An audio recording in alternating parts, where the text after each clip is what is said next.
Bonjour à tous, Aurélien du Jardin du Lâcher Prise.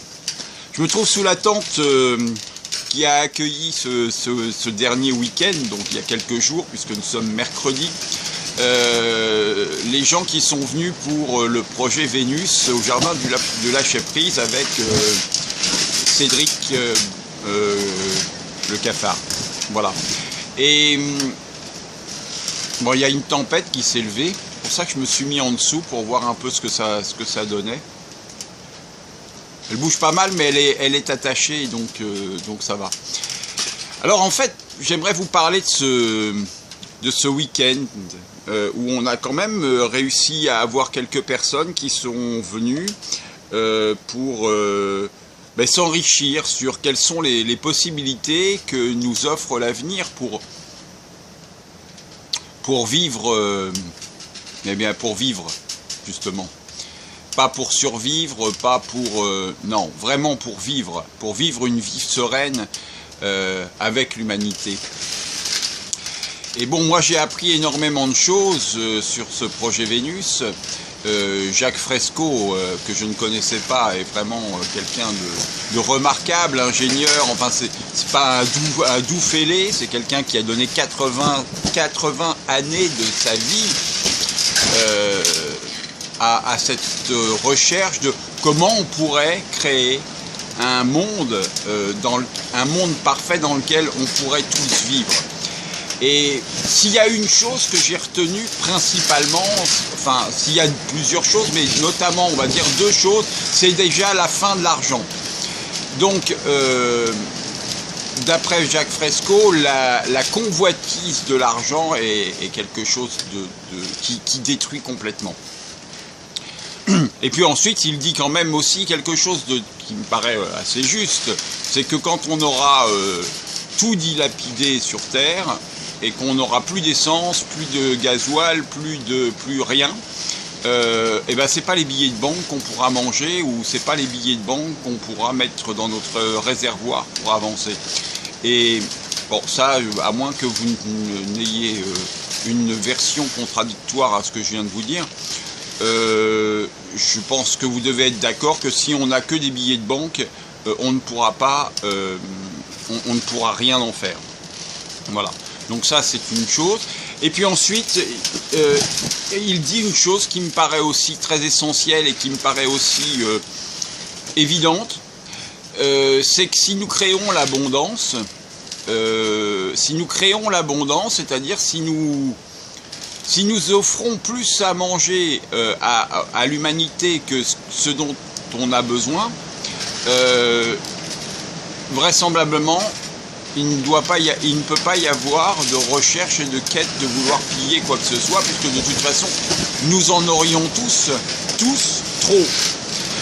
Voilà, donc ça c'est les deux points. Après, il y a énormément de choses sur plein d'idées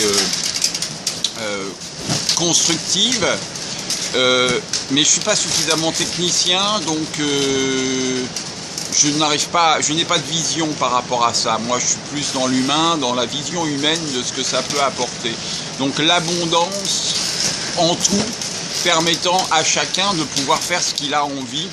Et donc du coup, il n'y a plus de notion évidemment de travail ou de choses comme ça, puisqu'en fait, on a tout ce qu'il faut pour se loger et manger. Si on a ce qu'il faut pour se loger et manger, et qu'il n'y a plus d'argent, bien sûr, il n'y a plus de convoitise. Parce que vous pouvez avoir la plus belle voiture du monde, évidemment. Bon, bah pourquoi pas, de toute façon, tout le monde est libre d'avoir tout ce qu'il veut, puisque de toute façon, on est dans un système où justement on va pouvoir acquérir les choses en fonction de ce que l'on est, du temps que l'on a, et des matières premières que l'on trouve autour de nous-mêmes. Alors bien sûr, il y a une période de transition qui est peut-être un peu délicate, mais enfin ça c'est à nous d'aller vers le projet Vénus, vers la philosophie de Jacques Fresco. Donc voilà, alors j'étais censé brûler un billet que je n'ai pas avec moi, et en fait ça c'est quelque chose, je vais refaire une vidéo là-dessus, parce que c'est quelque chose que je n'avais pas compris par rapport par rapport à cette histoire de billets. Mais on en parlera. En fait, c'était l'impôt sur la liberté. L'impôt sur la liberté, c'est...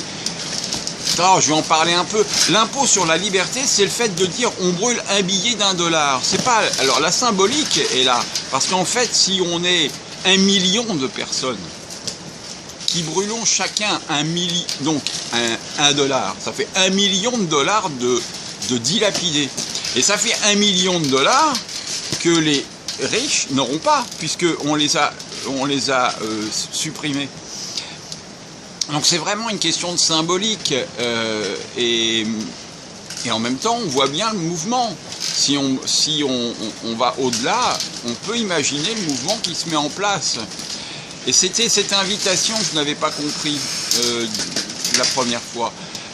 Ça commence à maturer. Je ne peux pas vous dire beaucoup plus de choses parce que il faut du temps pour laisser maturer les choses. Donc moi, j'adhère au projet de Vénus, projet Vénus. J'adhère aussi à tout ce que j'ai vu de ce que Jacques Fresco a dit. Voilà, je voulais vous témoigner ça. Et puis vous dire qu'on a passé un week-end vraiment fantastique, vraiment merveilleux. On refera. J'espère qu'on sera plus nombreux, que plus de monde pourront essayer de se connecter à cette énergie d'amour inconditionnel, parce qu'on est là-dedans. Et donc c'est ça. Et donc je vous invite vraiment à venir. Vous voyez, la tente tient. J'ai croisé les doigts.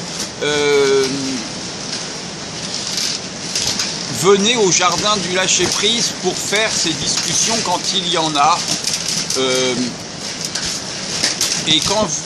Et allez voir sur internet ce que c'est que le projet Vénus, Jacques Fresco. Allez voir cette dynamique qui est fantastique, qui n'est que de l'amour. Que de l'amour, il n'y a rien d'autre. Et véritablement,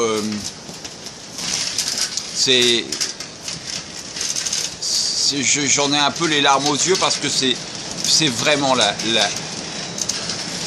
seule possibilité que nous ayons de nous unir et d'aller vers un nouveau monde